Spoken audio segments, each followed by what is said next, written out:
Bona tarda, buenas tardes, benvinguts y benvingudes a Casa América Cataluña.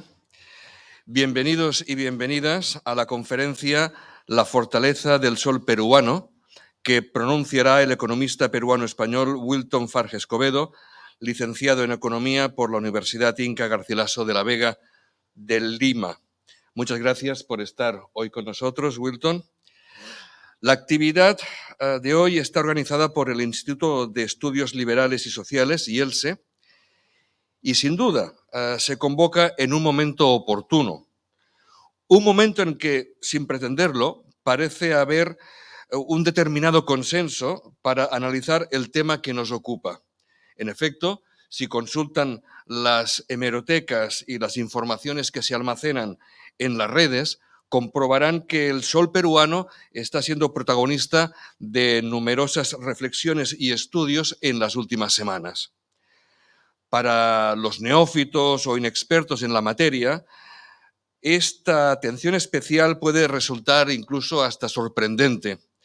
Habrá que apresurarse, pues, a subrayar que la divisa peruana se mantiene firme a pesar de la crisis y la inestabilidad política que vive el país desde 2016. Y si echamos la vista un poco más atrás, observaremos que el país ha tenido 11 presidentes en poco más de 2 décadas. Sea como sea, el sol peruano cerró el año pasado como una de las monedas más fuertes de la región. La estabilidad de la moneda no guarda paralelismo alguno con los vaivenes gubernamentales del país y, claro está, aporta consecuencias positivas para la población peruana. ¿Por qué se habla del sol como el nuevo dólar en América Latina? ¿Por qué es un activo de refugio en tiempos de incertidumbre? Expertos como nuestro invitado de hoy apuntan convencidos que una de las razones que explica la citada fortaleza reside en la independencia del Banco Central de la Reserva. La conferencia de Wilton Farge Escobedo nos ilustrará sobre las causas de la solidez de la moneda peruana en el ya comentado contexto de inestabilidad. Enseguida le cedemos la palabra. Antes, y para completar este tiempo de presentación, solicito la presencia en este escenario de Santiago Lorenzo Sueiro, presidente del Instituto de Estudios Liberales y Sociales, IELSE. Por favor.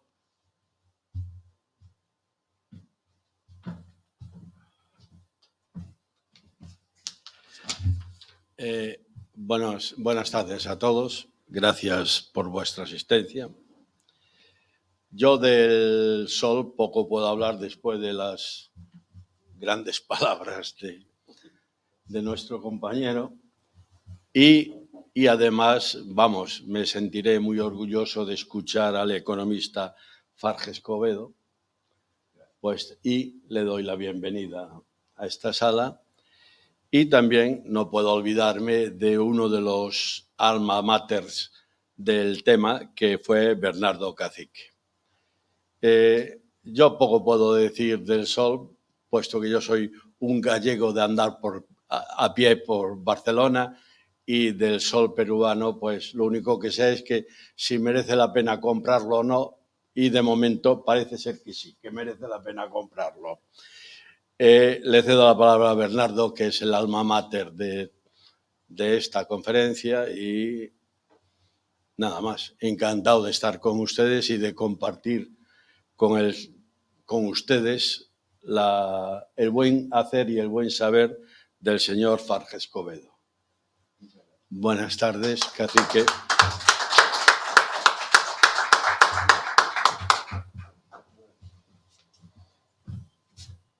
Muchas gracias, mi estimado Santiago Lorenzo Sueiro, presidente de IELSE, Instituto de Estudios Liberales y Sociales de España.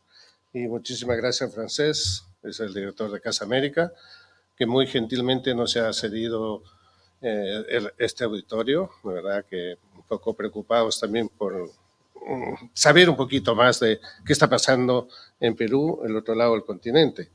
Yo, cuando le recibí en mi despacho hace aproximadamente un mes, nada más llegar, a Wilton Farge pues una de mis preguntas que le hice era, oye, ¿qué está pasando en Perú? Que el sol peruano está fuerte. ¿Cuál es el secreto? ¿Cómo no es que no pasa lo mismo que en Argentina, en Bolivia, en otros países alrededores? Entonces tuvo la gentileza en breve de explicarme dos cosas. Uno me dijo, el Banco Central de Reservas, que es una institución autónoma, yo no sabía, de verdad llevo aquí ya 28 años en España, y voy a Perú también, no muy seguido, porque ya toda mi familia está aquí. Y pues nada, Wilton en cambio, pues él viaja, va y viene a Perú. Él ha estado en proyectos hasta hace poco involucramos en proyectos de saneamiento ambiental en Perú. Tal es el caso que ha llevado maquinaria de aquí de Cataluña para instalar agua potable en su pueblo. Él es de la Imebamba, un pueblo de la región de Amazonas. Entonces, un pueblo donde hay inclusive un museo histórico de las chulpas, ¿verdad? De las chulpas, los chachapoyas, las momias que estaban ahí en esas montañas. Ahí hay un museo digno de visitar. Entonces, Wilton ha estado involucrado en proyectos con su pueblo y ha asesorado, ya de qué más decir, hablar de él, ha asesorado varias empresas privadas allá. Aquí ha trabajado para Mafre, para Catalana del Occidente, y bueno, más cosas no puedo decir porque Wilton, ya lo ha dicho el director de Casa América, es egresado de la Universidad Garcilaso La Vega, economista, y pues tenemos la suerte de que este hombre, un gran compatriota, sigue estudiando, está al día con los problemas sociales, económicos y políticos del país de origen. Pues voy a dejar la palabra al presentador y si quieres, mi estimado Francés, muchísimas gracias. Gracias, Bernardo. Bueno, gracias a Bernardo, gracias a Santiago. Ahora ya le toca el turno a Wilton. Simplemente añadir que cuando él termine, si a ustedes les parece oportuno, pues podrán presentar sus preguntas, formular, en fin, sus dudas, reflexiones, porque vamos a aprovechar que tenemos hoy a un experto en el sol peruano. Muchas gracias, Wilton, cuando tú quieras. Adelante.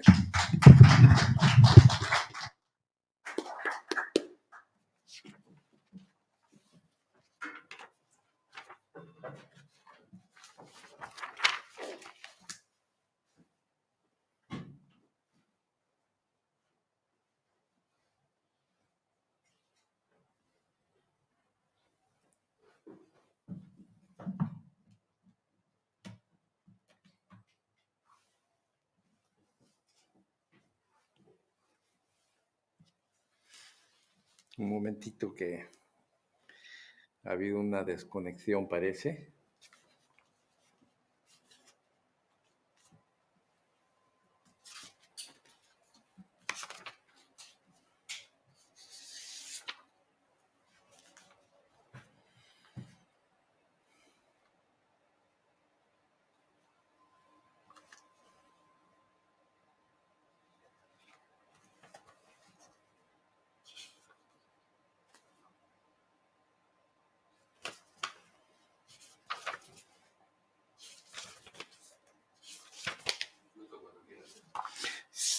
Vale, gracias. Gracias. Estimados señores, señoras y amigos todos, tengan ustedes muy buenas tardes. Agradeciendo la presentación de mi amigo y compatriota Bernardo, y sin más preámbulos al respecto, voy a tratar de explicar un tema que últimamente está dando mucho que hablar referente a la fortaleza del sol peruano. Perú, como todos sabemos, forma parte del conjunto de países de Latinoamérica. Países con muchas similitudes, pero a la vez con muchos contrastes políticos, económicos y sociales. Países muy ricos con recursos naturales, pero algunos de ellos sumidos en la pobreza más absoluta, atreviéndome a decir que gran parte de estos contrastes son una consecuencia de democracias incipientes o democracias en desarrollo que son muy vulnerables a manipulaciones de corrientes políticas tanto de izquierda como de derecha, a través de organizaciones políticas que capturan el Estado, buscan llegar al Estado, capturan el Estado y a partir de ello, a través del proceso político, promueven intereses ideológicos que generalmente se constituyen en regímenes autoritarios o dictatoriales. Tenemos el caso de Cuba, tenemos el caso de Venezuela, el caso de Nicaragua, ¿no? Entonces, utilizan la democracia, vayamos a decir, para capturar el poder. Una vez que capturan el poder, sencillamente lo direccionan hacia intereses políticos y políticas de ideologías, ya sea comunistas o, como ahora está muy común, llamadas las izquierdas progresistas. Bueno, esta tendencia se ha ido masificando en Latinoamérica, ¿no? Pero vamos a ver cómo es que ellos intentan retomar el socialismo en Sudamérica después de que la derecha empezaba a tomar varios gobiernos en Sudamérica. Después de la caída del muro de Berlín y del bloque socialista, ¿no? Se crea el Foro de Sao Paulo en el año 90, convocado por Lula y Castro, que aglutinó a partidos y grupos políticos de izquierda reformistas, de centro izquierda, izquierda revolucionaria, donde planteaban propuestas de unidad de acción consensuada sobre la implementación de planes de desarrollo económico y social con el respaldo popular y articulados con la integración regional, pero más parecía una estrategia orientada a que la mayoría de sus miembros accedieran mediante las urnas a ejercer gobiernos en distintos países latinoamericanos. Tal es así que después de casi una década de su existencia del foro, en el año 99, Hugo Chávez llega al poder con una propuesta política llamada la Revolución Bolivariana. Esto lo logra a través de las urnas, asumiendo el gobierno de Venezuela, siendo una de sus primeras acciones hacer una nueva constitución. En Latinoamérica está en moda de querer cambiar las constituciones con la finalidad de hacer una constitución a su medida para poder orientarlo hacia el socialismo.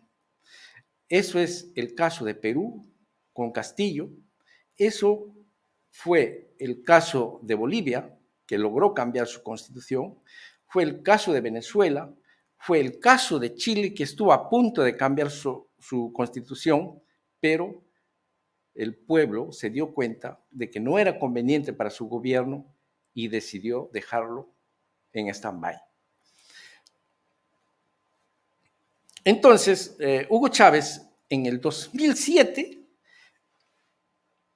se embarca en la democracia, en la llamada democracia revolucionaria, y se encamina hacia el socialismo del siglo XXI, ¿no es cierto?, cuyos resultados actuales todos conocemos. Sin embargo, después de la llegada al poder de Hugo Chávez, empezaron a llegar otros miembros del Grupo de Sao Paulo a gobernar países en Sudamérica.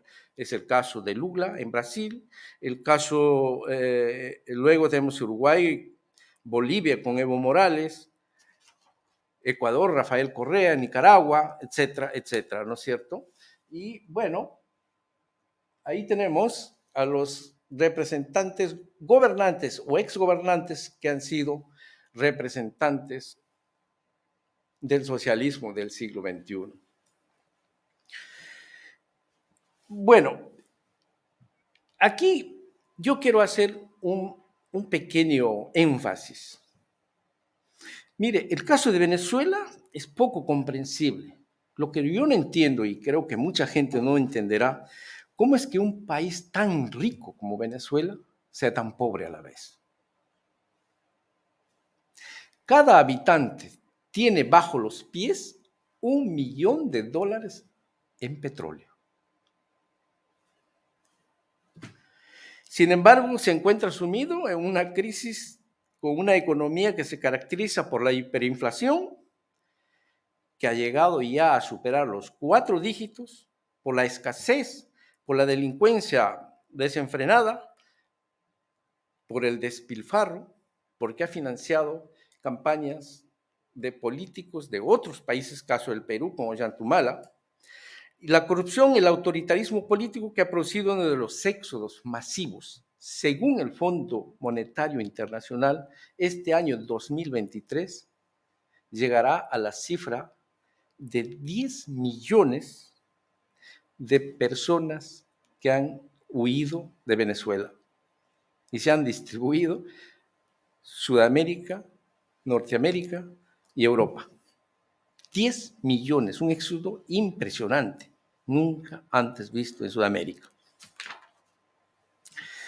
Pero hay unos datos que son prácticamente escalofriantes. Fíjese usted, en el periodo 2014-2020, su PBI se ha visto reducido en 2/3 partes. Es decir, su economía ha caído más o menos un 70%. En el año 21, la pobreza alcanza el 95% de la población. La pobreza extrema de un 10% se disparó al 80%. Viven con un salario de menos de $1 al mes, de $1 por día, perdón, menos de $1 por día. Pero eso sí, han logrado la igualdad. Claro, el 95% de la población es pobre. Bueno, en un intento de renovación de la mala imagen por la parte de los gobiernos de miembros del foro, en el caso de Venezuela y Nicaragua, y en el afán de frenar a la derecha que había vuelto a irrumpir con fuerza en el subcontinente y además para hacer frente al Grupo Lima, creado el 2017 con el objeto de enfrentar y derrocar al gobierno de Nicolás Maduro, surge otro grupo que se llama el Grupo de Puebla, fundado en el 2019 por representantes otra vez de la izquierda política latinoamericana y que muchos miembros del Foro Sao Paulo también son miembros del Grupo de Puebla. Gran parte de este grupo, ¿no es cierto?, están orientándose a coger los gobiernos, la mayor cantidad de gobiernos de Sudamérica, con el fin de tener pues una política social y económica unificada de la región. Gran parte de los miembros del grupo forman, como ya lo dije, forman parte del Grupo Sao Paulo. Sin embargo, cabe resaltar, ¿no es cierto?, la integración de los últimos presidentes, por ejemplo, de Chile, de Gabriel Boric, Argentina, Fernández, Colombia, Gustavo Petro. Son presidentes, en los 2 últimos casos, en el caso de Chile y de Colombia, son de izquierda. Colombia, todo el mundo sabemos, inclusive ha sido un ex guerrillero. Bueno, perdón un ratito.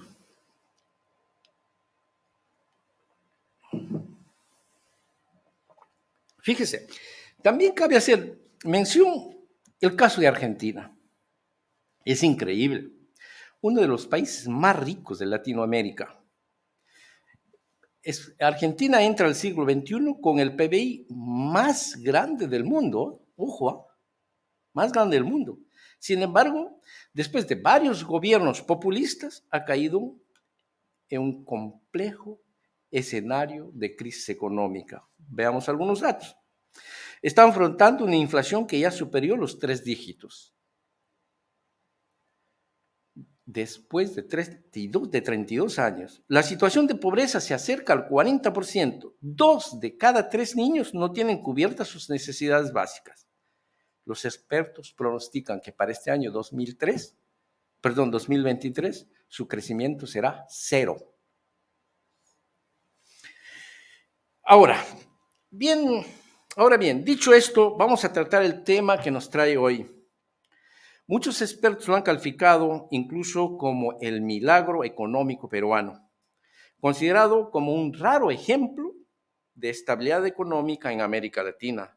Y se trata nada menos de la estabilidad y fortaleza del sol peruano.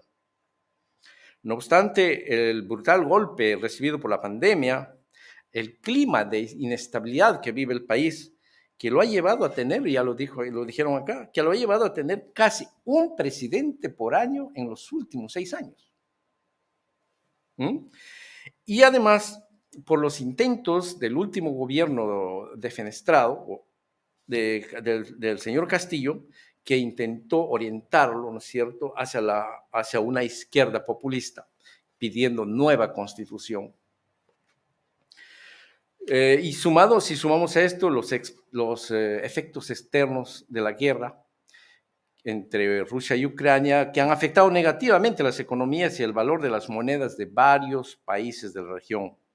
Sin embargo, las cifras macroeconómicas y la divisa peruana han soportado dichos embates y se mantienen sólidos y estables, pues el sol peruano sigue siendo una de las monedas que se aprecia con mayor fuerza en la región. La estabilización de la moneda peruana.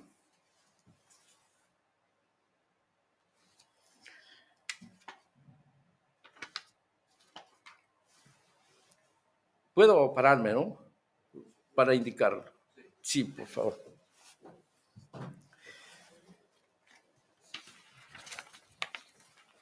Sí, muchas gracias. Aló. Hola. Bueno, este es un gráfico que muestra más o menos los últimos 80 años de inflación que el Perú ha tenido.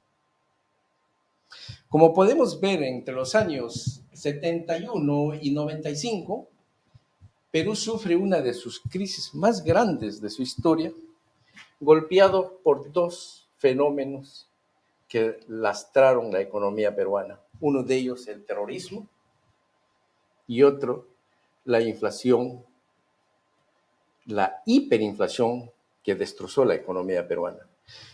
Perú llegó a tener, entre este periodo del 76 y el 95, 7,000% de inflación al terminar el año 90. Todo este problema de la inflación fue a consecuencia del gobierno antiimperialista, del gobierno aprista de Perú, que prácticamente dejó la economía en ruinas. Sin embargo, en el año 90 hay un cambio de gobierno y un cambio de política. En ese momento el gobernante opta por una política económica liberal, ¿no es cierto?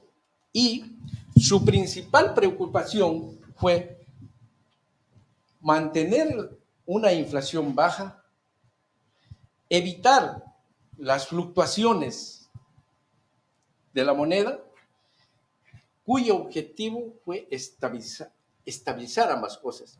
Y mire, a través de los 30 últimos años, los gobiernos que han pasado por esas épocas han mantenido la estabilidad de la inflación y la estabilidad de la moneda, que ha influido de manera importantísima en cambiar el rostro de la economía peruana.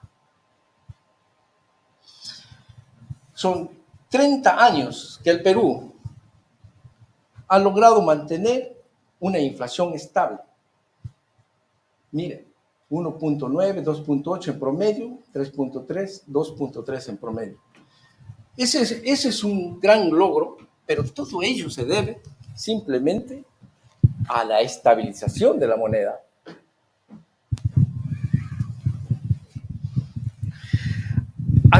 Hasta antes del 90, en el pico más alto de la inflación, el Perú alcanza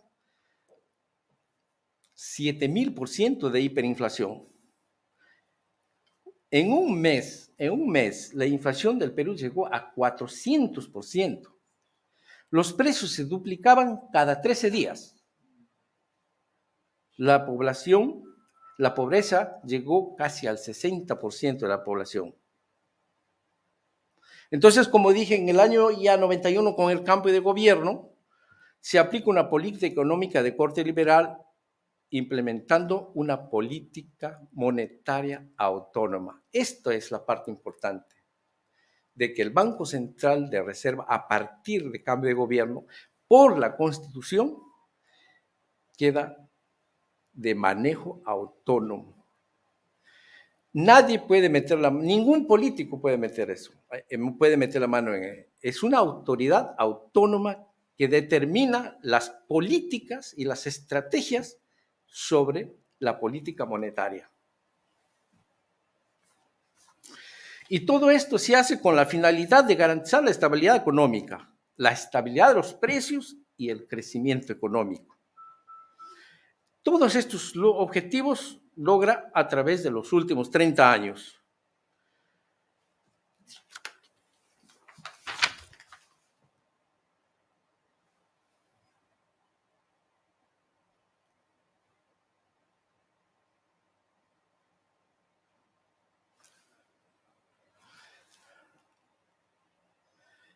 ¿Dónde está el chico?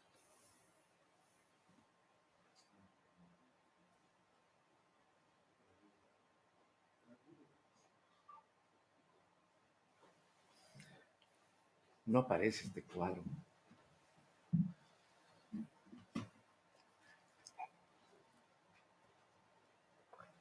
Ya, gracias.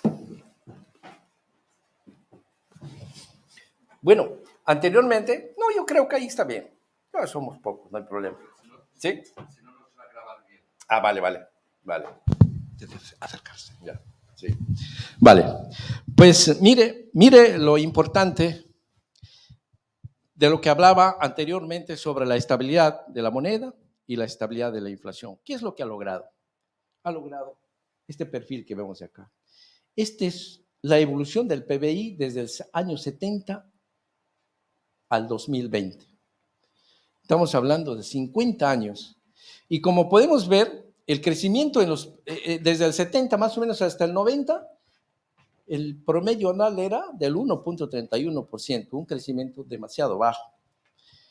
A partir del 90 hasta el 2010, la economía tiene un incremento de 152% y con un promedio anual de 4.7, estamos hablando del 5% más o menos de crecimiento. Y en el periodo de 30 años, Perú ha logrado crecer 220% a un promedio de 3.96% anual. Pero si nosotros vemos cómo ha ido creciendo la producción y el desarrollo económico del país, ha sido realmente muy significativo. Este crecimiento y esa estabilidad de la moneda, la estabilidad de la inflación, ha permitido que el Perú logre tener más de 70,000 millones de soles en reservas internacionales, que representa más o menos un 30% de su Producto Bruto Interno. Es una gran reserva, es un gran ahorro, vayamos a decir, que tiene el país y que es una de las fortalezas de la divisa peruana. Asimismo, podemos ver que está en el número 1 de países con más reservas en Latinoamérica. Estamos hablando 29-30% en comparación a todos los otros países. Y un aspecto importante que hablaba, la inflación. Perú mantiene una de las tasas de inflación total y subyacente más bajas de Latinoamérica. Aquí lo vemos. Tenemos, bueno, no se ve tan bien, pero Perú es este. Esto es Brasil, que en los últimos tiempos ha bajado un poco, pero después todos están por encima. Chile está por encima, bueno, no veo. Pero el cierto es que la inflación peruana es una de las más bajas de la región, tanto la total y la subyacente.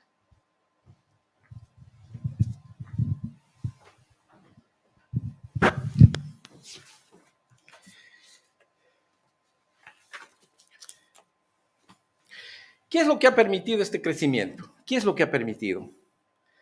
Dice, producto de los sólidos fundamentos económicos, el Perú ha logrado en la última década grandes mejoras macroeconómicas. Redujo la pobreza del 60% al 20% hasta antes del 2019.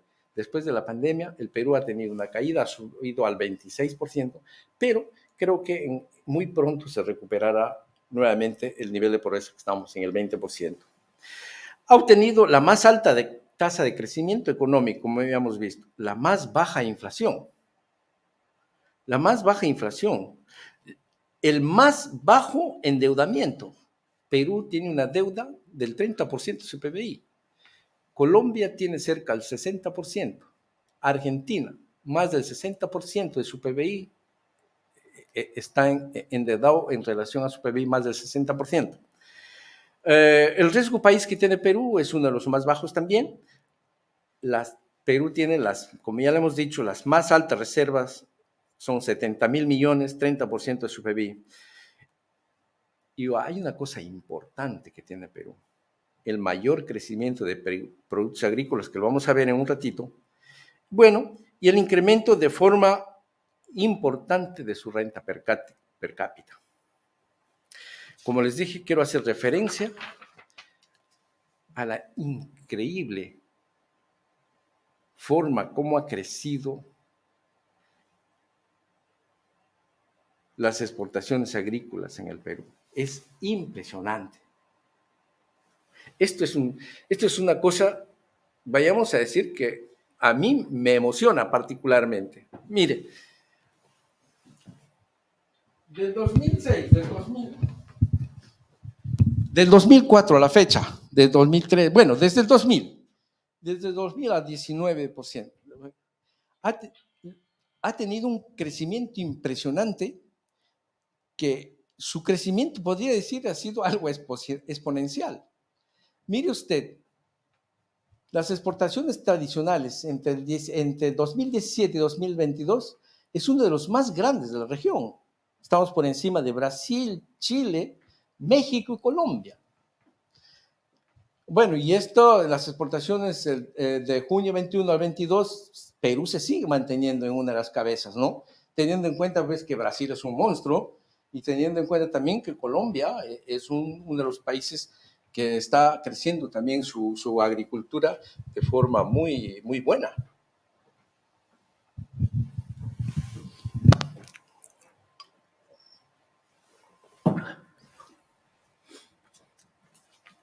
Bueno, como les decía, en las 2 últimas décadas, el crecimiento de las exportaciones no tradicionales del Perú ha sido liderado por los productos agropecuarios. Entre otros factores, estos resultados contribuyeron a la tasa de pobreza en la actividad agrícola. Se reduce la pobreza del 80% a un 34%. Es una reducción de la pobreza en el campo, vayamos a decir, muy importante, casi más de un 50% de reducción en los últimos años. Por lo tanto, las exportaciones no tradicionales crecieron, le dije, de forma exponencial, 1.500% en los últimos 20 años. Es decir, pasamos de exportar 400 millones a más de 7,000 millones de productos agrícolas no tradicionales. Y esto es sorprendente. Miren, Chile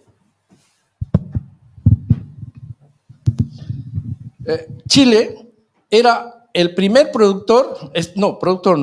el primer exportador de uvas, de arándanos en Sudamérica. Arándanos. Ahora, Perú lo ha superado totalmente a Chile. Perú lo ha superado en la producción de arándanos. Perú no producía arándanos hasta hace 10 años, no producía. Veamos acá. Perú empieza a producir desde el 2015-2016. Al 2022 es el mayor productor de arándanos que todos los países de la región y otros, ¿no? Hoy Perú cuenta con productos top en el mercado del mundo. Espárragos, número 1. Banano orgánico, número 1. Palta, segundo puesto. Bueno, alcachofa, segundo. Mango, segundo. Arándano, primero. Uva, segundo. Bueno, hoy Perú está dentro de los mayores exportadores de frutas en el continente. Como dije, lo hemos superado ampliamente a Chile. Chile era el líder de exportación de arándanos y uno de los líderes mundiales de exportaciones de uva. Ahora nosotros ya somos líderes mundiales de exportación de arándanos, de paltas. Estos tres productos que están ahí hacen 4.500 millones de dólares de exportación. Solamente 3 productos. Para Perú y para una economía pequeña prácticamente en Sudamérica, son datos muy importantes, son crecimientos muy importantes. Ahora vamos a ver el sol peruano, una de las monedas más fuertes de Latinoamérica. ¿Qué nos dice esto? Por favor.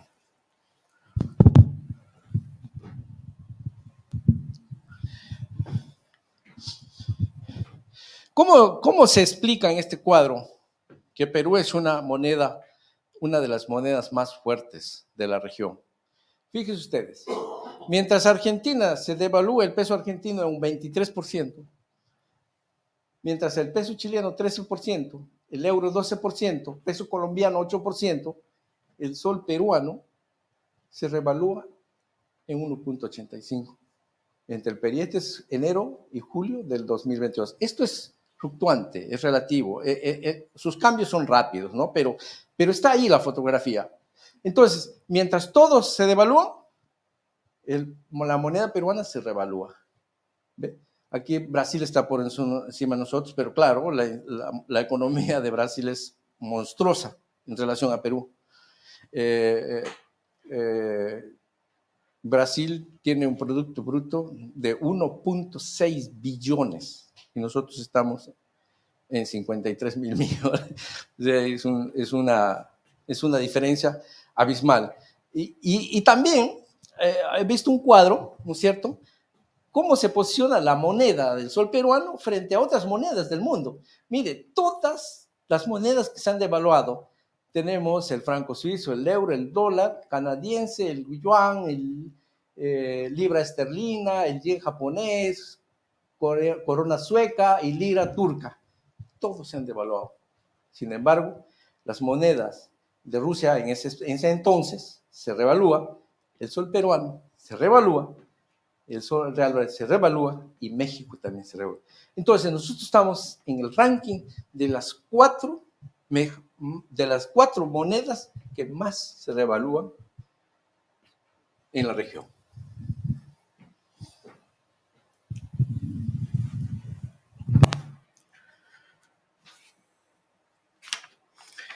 Entonces, como ya les decía, ¿no es cierto? Este es el ranking de Bloomberg, lo dice ahí en la parte de arriba, ¿no? Otro de los aspectos, este es uno, este es cómo el sol se revalúa. Pero hay otro tema muy importante que nos clasifica Bloomberg, ¿no? Todos esos, pero esta es la última molestia que te hago. A ver, esto es el riesgo país. Si bien es cierto, Bloomberg es una calificadora de riesgos, mide el riesgo dependiendo de varios factores, ¿no? De varios factores. Pero todos nos preguntaremos, hombre, ¿cómo es que Perú sea uno de los países más estables de la región, calificado por Bloomberg? ¿Cómo es que nos califican así si tenemos problemas políticos, gobiernos que se cambian cada año prácticamente? ¿Cómo es que tenemos ese calificativo si tenemos el problema de la guerra de Ucrania que afecta por la inflación que está generando en el mundo? ¿Cómo es que tenemos ese calificativo si tenemos varias cosas en contra? Pero para ello tenemos una pequeña respuesta, y es que todo esto se debe gracias al colchón o al ahorro que tiene el Perú en lo que es sus reservas internacionales. Ese es el gran colchón que tiene Perú. Y claro, tenemos ese calificativo porque tenemos la capacidad de hacer frente a cualquier situación. Tenemos la capacidad de hacer frente a cualquier situación, ya sean internos y externos, como lo está demostrando actualmente. ¿Ah? Entonces, en el 2022, como le digo, fuimos calificados como la economía más sólida y estable de la región, según la agencia Bloomberg. Esta calificación lo tenía Chile por encima de Perú. Chile era el número 1 y lo hemos desplazado. Pero tengo entendido que este desplazamiento va a ser momentáneo, porque Chile va a tener uno de los negocios más importantes de la región con su litio, Chile y Argentina. Es un desperdicio para Argentina, pero creo que Chile lo va a sacar mucho provecho y muy pronto nos va a superar, porque Perú todavía tiene ciertos problemas sociales y que interrumpen el desarrollo económico, lamentablemente, y no crece al ritmo que debería crecer. Muchos estiman que Perú en este año 2023 puede crecer un 2.5 o a máximo 3%, que realmente es muy conocido que para un país pueda generar empleo, pueda generar bienestar, tiene que estar por encima del 3%. Bueno, es una pena que no podamos estar en esos índices que son importantes para una economía de un país, sobre todo que pueda generar empleo, ¿no? Bueno, pasamos ahora. En la publicación que habéis hecho, hablan las causas de la fortaleza del sol peruano. Y bueno, se puede decir que la estabilización de la moneda y el buen manejo económico, hablábamos antes, la estabilización de la inflación y la estabilización de la moneda. Hablamos después, anteriormente, del crecimiento económico que había, de los valores agregados importantes que tiene el país. Pues todos esos elementos se deben, o mejor dicho, forman parte de la fortaleza del sol peruano en su economía. Esos son los que le hacen el respaldo, esos son los que le dan ese valor, porque realmente tiene una gran garantía que son sus reservas internacionales. Y aparte de eso, hay otros factores internos también que lo ayudan mucho, como hemos visto, que es la altísima producción y exportación de productos no tradicionales agrícolas, ¿no? Entonces, para mí, la estabilización de la moneda y el buen manejo macroeconómico que ha tenido en el país en las 3 últimas décadas vendrían a ser las causas de la fortaleza del sol peruano. ¿Por qué el sol peruano se mantiene relativamente estable, sólido y se aprecia como mayor fuerza en la región, pese al brutal golpe de la pandemia, a la inestabilidad política y a los efectos de la guerra entre Rusia y Ucrania?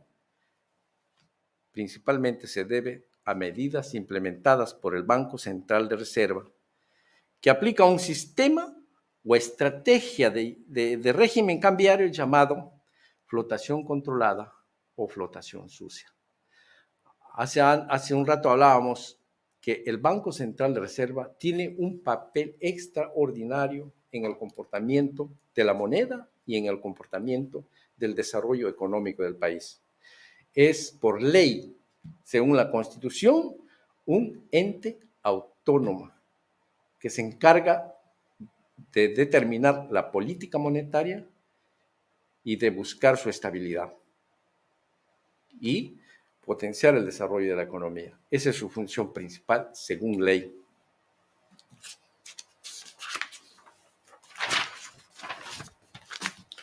Bueno, pero muchos nos preguntamos, ¿qué es los regímenes cambiarios? ¿Cómo es que los bancos centrales aplican estrategias, aplican algún sistema para mantener su divisa estable, para hacer frente a los embates de la especulación o qué sé yo. Hay tres tipos de cambio o tres tipos de régimen, ¿no? Que son estos tres tipos para mantener a raya el valor del dólar. Uno de ellos es el tipo de cambio fijo. Lo tenemos ahí. Dice, el precio del dólar es fijo. O sea, hay un precio que lo determina, bueno, el dólar va a valer tanto y eso es lo que todos tienen que regirse a ese precio. Cuando hay algunos movimientos hacia arriba, hacia abajo, esporádicamente el Banco Central de Reserva sale a intervenir en el mercado, pero de forma muy limitada o exigua, ¿no? En estos casos tenemos el caso de Bolivia, el caso de Venezuela, que es muy poco se usa esta estrategia o este modelo en algunos países. Bueno, y lamentablemente Venezuela ya sabemos cómo está. Bolivia acaba de tener problemas con la divisa norteamericana y al contrario ha comenzado a refugiarse en el sol peruano. Es increíble, no hay dólares en Bolivia. Entonces, los que se dedican al comercio o tienen alguna actividad económica se refugian en el sol, o sea, para evitar que su moneda siga devaluándose, entonces compran dólares, soles en vez de dólares, porque además no lo hay. Después tenemos el tipo de cambio flotante o flotación limpia. En este sistema, el tipo de cambio se mueve libremente, nadie actúa. No actúa el Banco Central. Modelo aplicado normalmente por Europa y en Latinoamérica por Chile. Y por último, tenemos la famosa flotación controlada o flotación sucia que aplica Perú, que viene a ser una combinación de las dos, de la primera y de la segunda, del segundo modelo. En este caso de la flotación sucia, no hay precio fijo para el dólar, se mantiene fluctuante. O sea, va hacia arriba, hacia abajo, va hacia arriba, el mercado es el que se encarga de controlar. Sin embargo, ahí es donde interviene el Banco Central en el momento de cambios brutos o abruptos para de esta manera estabilizar la volatilidad. Eso es lo que hace Perú. ¿Cómo funciona? Ahora le explicamos. Generalmente el Banco Central de Reserva interviene de forma opuesta a la tendencia del mercado de cambio. Compra dólares cuando el tipo de cambio baja y vende dólares cuando el tipo de cambio sube. Es un control limitado de eso. Entonces, él va tratando de nivelar para evitar que el dólar se dispare hacia arriba o se dispare hacia abajo. Él interviene en el mercado y trata de estabilizar ese precio de la moneda. Y es así que logra mantener la cotización más o menos estable. Pero hay un detalle que lo considero importantísimo y que ahí está el secreto de todo este sistema.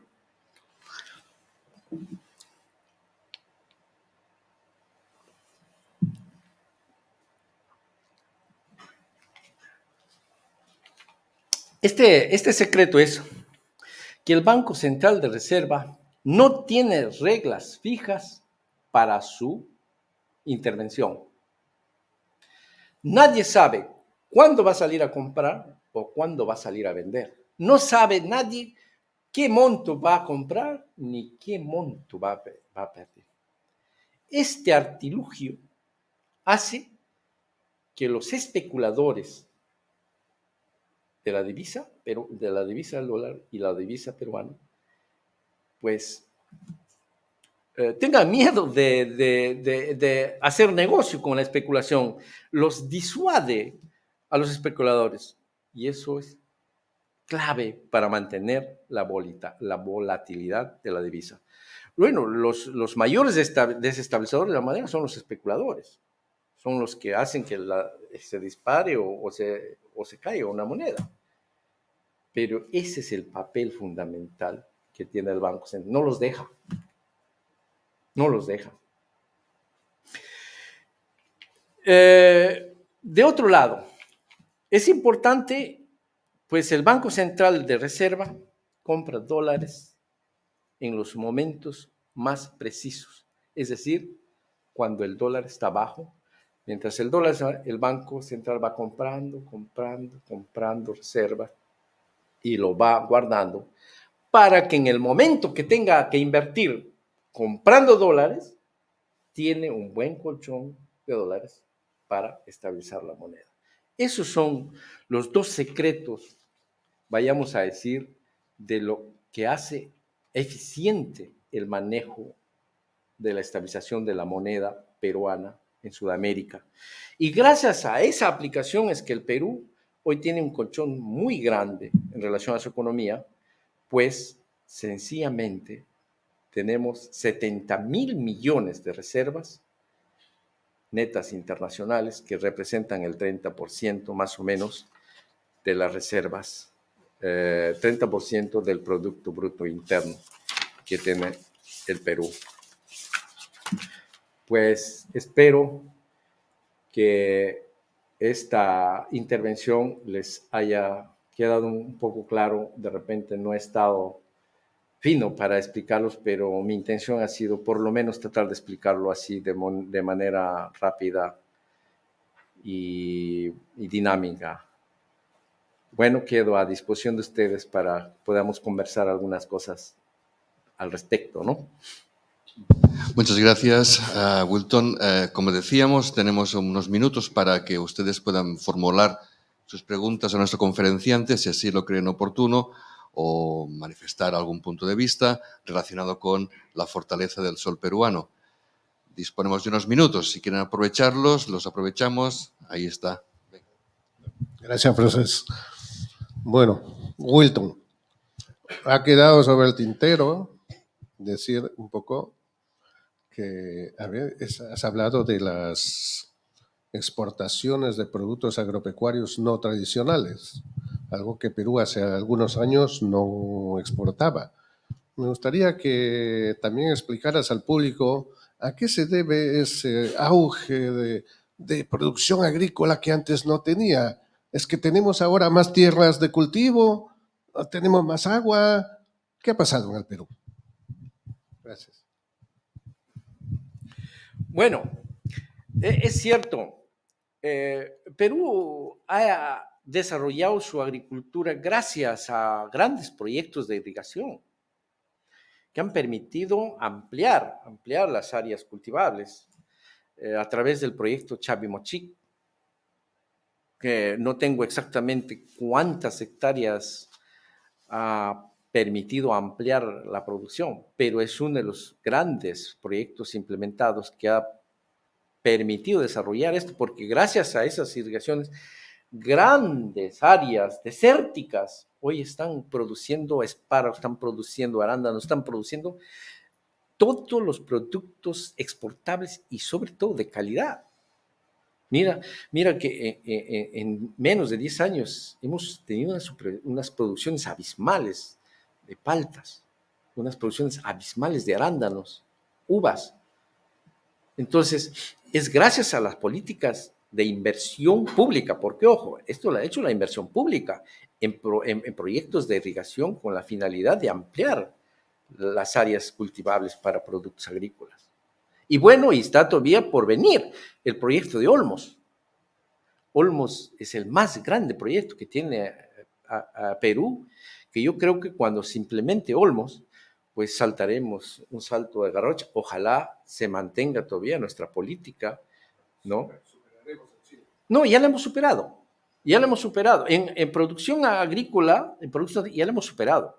Chile nos supera realmente. Chile tiene un ingreso per cápita muy interesante. El ingreso per cápita de Chile es de 16.000 $16,000, mientras que el ingreso per cápita de Perú es 6,000, casi $7,000. Pues ya estamos hablando, casi un 50% nos llevan ellos. Claro, ellos nos llevan eso, pero nosotros en reservas internacionales tenemos 30,000 millones más que ellos guardados. ¿Mm? ¿Hay alguna pregunta más? Sí. Hay tiempo para las dos. Sí, al hilo justamente de esa aleccionadora explicación centrándose como dato económico importante la exportación, luego la producción de estas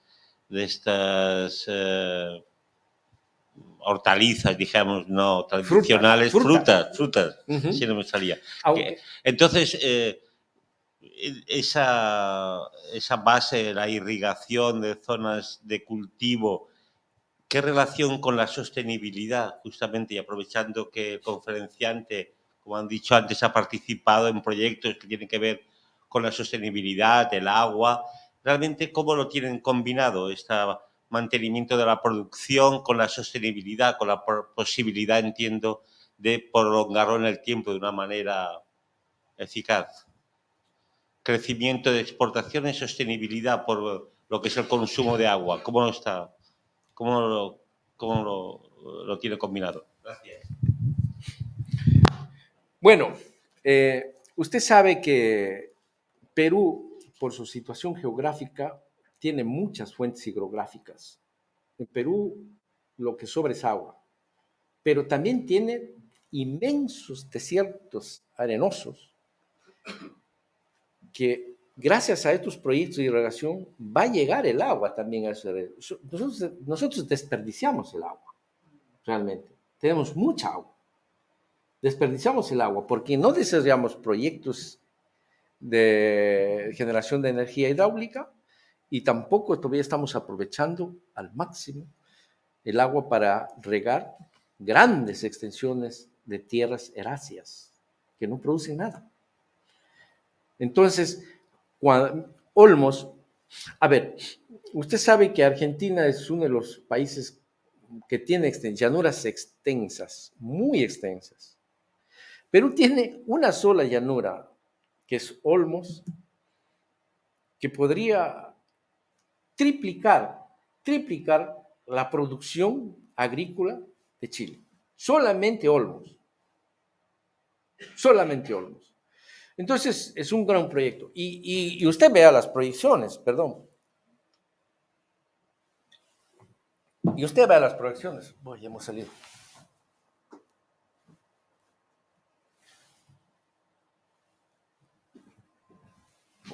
Bueno, ya hemos vuelto. Y usted ve, mire, las proyecciones aquí, solamente de arándanos, usted lo puede ver, estamos proyectando hasta el 2027.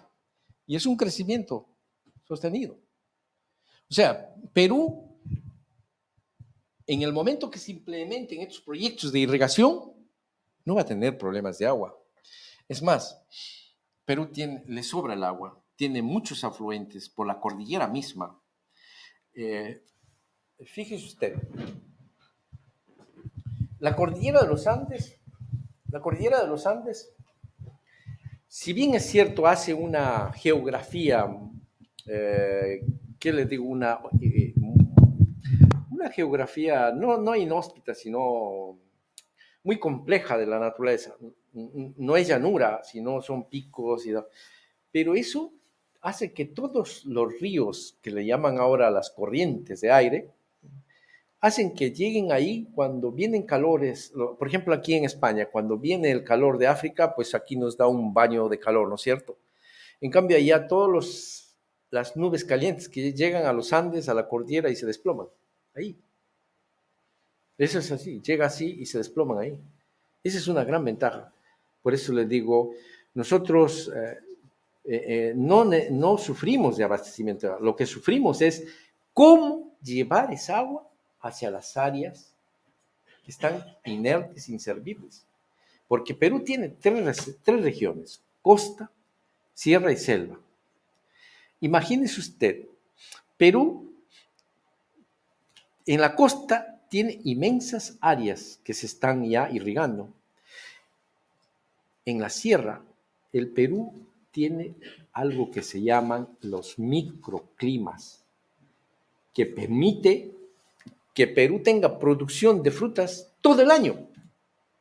Eso es muy ventajoso. Por eso es que esa es una ventaja comparativa que no puede tenerlo Chile, no puede casi.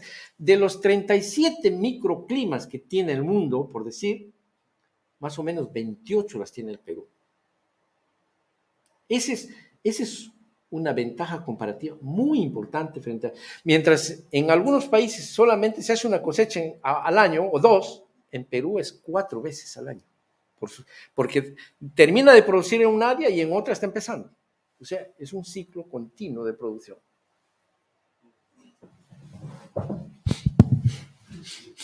A ver, indudablemente, qué duda cabe que el Banco Central ha sido fundamental. ¿Perdón?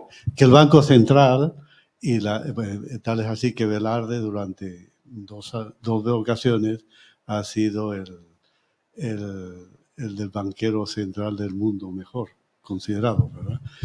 Pero me gustaría ver también a nivel general, porque, por ejemplo, hoy hemos tenido una crisis enorme.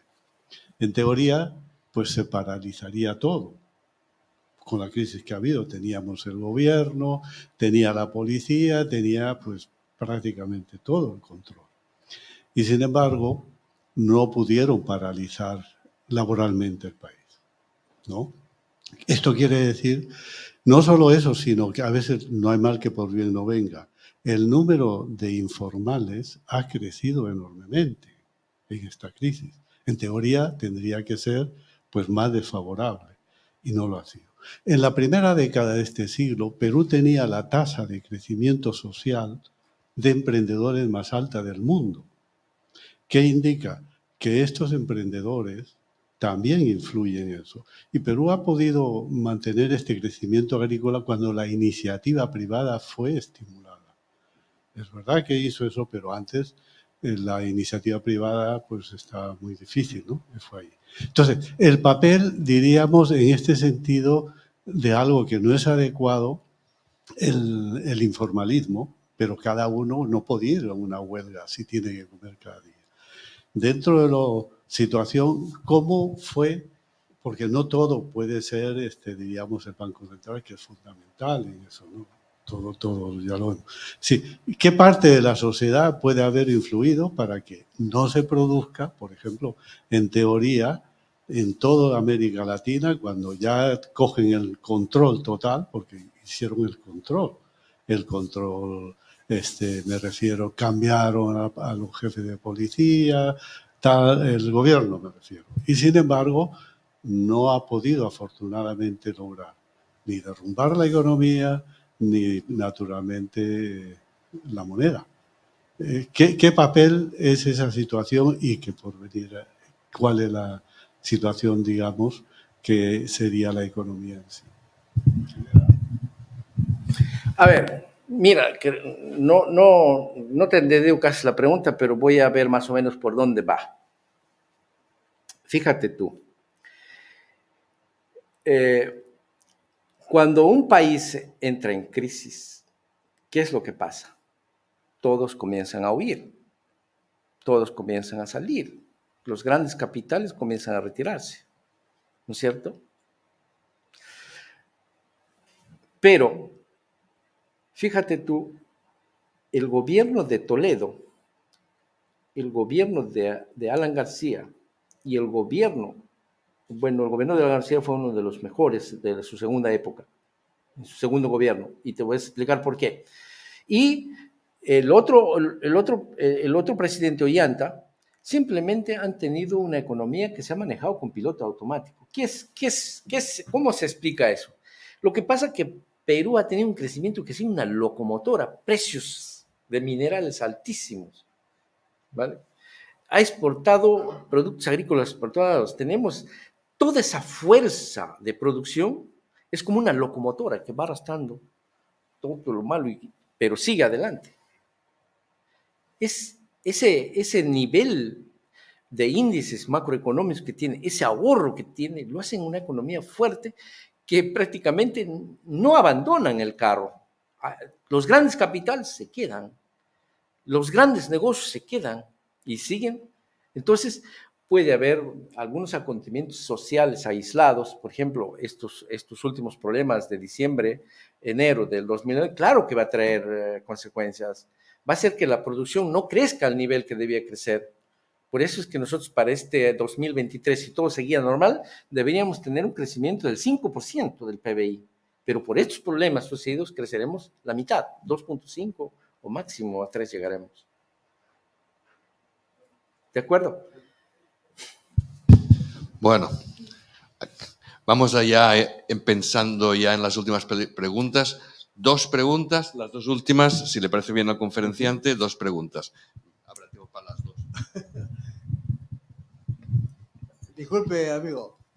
Una de ellas es si también influye en la buena marcha de nuestra economía en Perú, si también influye las grandes reservas minerales que tenemos. Bueno, obviamente que uno de los pilares de la economía del Perú en el tiempo ha sido la minería. La minería aporta uno de los PBIs uno de los porcentajes más importantes al PBI. Realmente, antes, Chile era el primer productor de cobre. Chile era el primer productor de plata, ¿no? Nosotros, hasta hace poco, hemos sido primeros productores de oro en el mundo, segundos productores de plata en el mundo, ¿no? Pero, bueno, o sea, esa es una de nuestras riquezas que lamentablemente solamente se extractiva. Eso es lo único que lamentamos, que no hay valor agregado. Y eso es un poco lamentable, pero ahí está, tenemos nuestra riqueza por lo menos, ¿no? Y mire usted, normalmente una economía crece cuando hay inversión pública y cuando hay inversión privada. Pero todo por los problemas sociales, ¿no? Y problemas políticos, Perú tiene aguantado, perdón la expresión, más de 20.000 millones en proyectos mineros. Figúrese usted, cuando esos proyectos se activen, va a generar una cantidad impresionante de empleo, va a generar unos ingresos importantísimos al país. Pero lamentablemente tenemos un problema grave que es la corrupción. Yo creo que el cáncer ahora del pueblo es la corrupción. Bueno, buenas tardes. Una pregunta muy simple. ¿Es mejor que crezca la formalidad en el trabajo o no?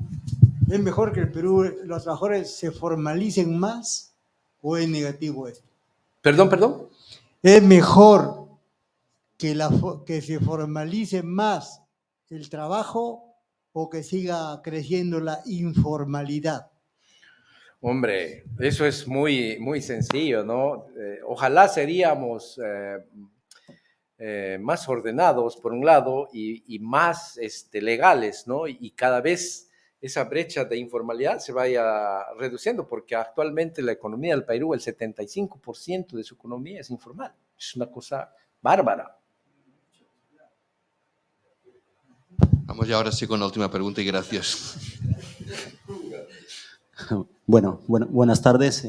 Muchas gracias por la conferencia. Interesante. Mira, hemos visto aquí maravilloso, ¿no? La estadística nos dice, pues, maravillas, que hemos crecido, que esto, que lo otro, pero lo lamentable es que a veces no se revierte a la población porque 75% de informalidad. Ha dicho, no habría ambulantes en todo caso, la gente estaría mejor en empresas trabajando, ¿no? No hay valor agregado. Uno. El segundo, ¿quién controla? Sabemos que el Banco Central pues es autónomo y ¿quién controla luego al Banco Central? ¿Quién le controla al Banco Central? ¿Cómo lo hace el gobierno de turno o cómo lo hacen esto, ¿no? Esto una duda. Y en tercer lugar, yo pienso que los productos de exportación han crecido, por la diferencia de precios. Por ejemplo, Chile antes exportaba más, pero ahora Perú exporta. Cuando tú compras un producto, pues yo tengo que comprar al mejor postor. Chile, de repente, un ejemplo por decir, me vendía el kilo de palta a $1 y Perú te vendía a 50 céntimos. Pues yo compro a Perú, le compro más cantidad, por supuesto que voy a tener también más beneficios, ¿no? No es esa diferencia entre los demás países, también el crecimiento, pues, de las exportaciones. Y nada más, muchas gracias.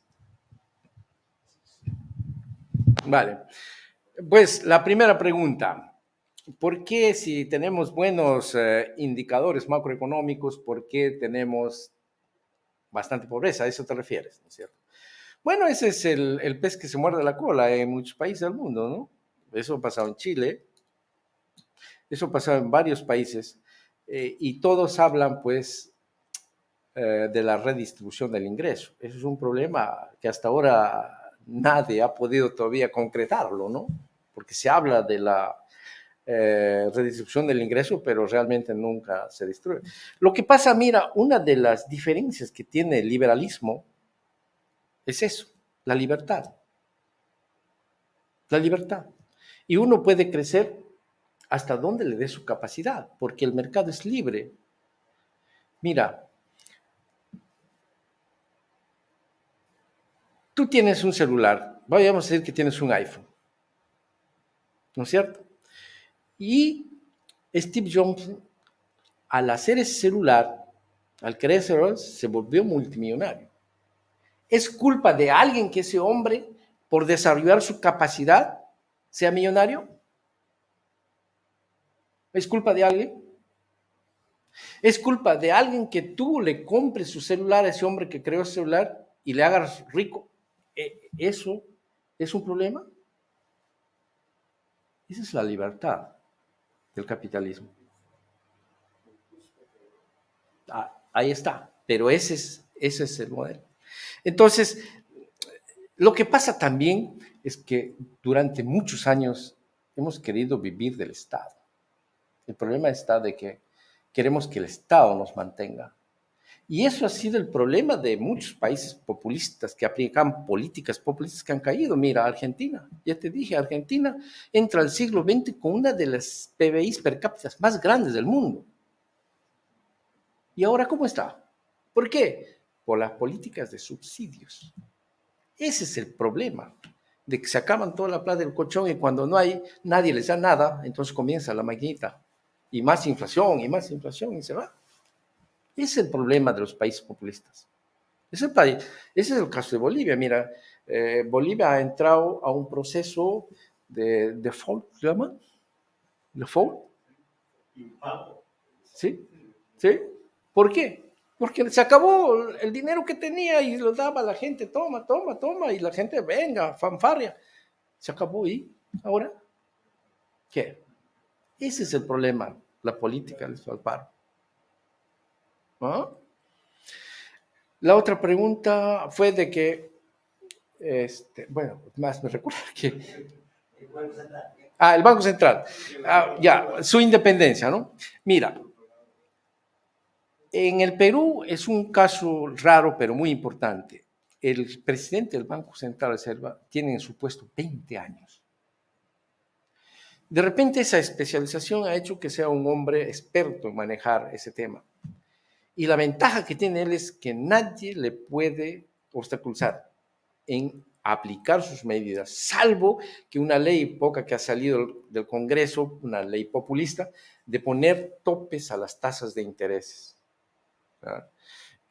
Y claro, eso limita por un lado, pero lo hacen todos los países, fíjate tú. Mira, ¿por qué suben las tasas de interés ahora aquí en España? Para evitar que la inflación siga creciendo. Es una manera de restringir el consumo. Y entonces suben la tasa. ¿Pero a quién nos perjudica? Al consumidor. Pero ¿cuál es lo importante? Que no todo el mundo se perjudica, porque cuando hay una inflación, todo el mundo se perjudica.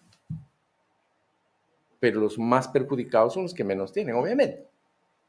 Entonces, esa autonomía le da a él la capacidad de poder hacer y deshacer en algo que le queda conveniente, pero por ley dice que es el encargado de regular la política monetaria. y tratar de mantener, ¿no es cierto?, la divisa, la producción y el desarrollo del país. Y la tercera pregunta, te has olvidado, y yo también. Bueno, lo dejamos para otro momento. Muy bien, lo dejamos aquí. Gracias, Wilton. Sobre todo gracias a ustedes por asistir a una nueva actividad de Casa Amèrica Catalunya que, como saben, siempre tiene algo que ofrecerles a ustedes. Bona nit y muchas gracias.